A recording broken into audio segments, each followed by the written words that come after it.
The Kaleidoscope Fund is LCF's way to be able to share some of our earnings through a grant program. So those grants are made available to synod and districts and congregations and schools as they work to impact their communities with the gospel. Loving Arms Preschool is part of our outreach of Christ the King.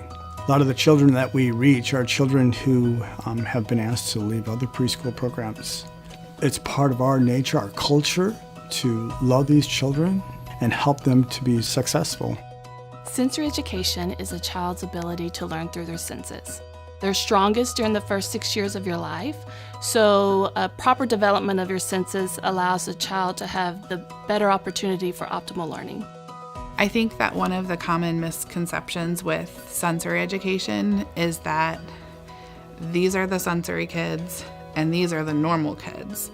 And what we're seeing these days is, number one, that every child can benefit from sensory input. And the more integrated that you can make the system, the better it is for everybody. All of our children interact with sensory items. Basic materials that every school would have, such as Play-Doh, sensory bin materials, and then masking tape, and then there's special materials such as a sit disc, a special sensory balance beam, a compression vest, skin sensory brush, things of that nature. I think that sensory education really allows the students to thrive by providing them for something that they don't know that they need. Sensory education really helped Addison to break out of that anger cycle that she would get into. It got her more involved in her education, and she's learning more, and we see a huge difference at home.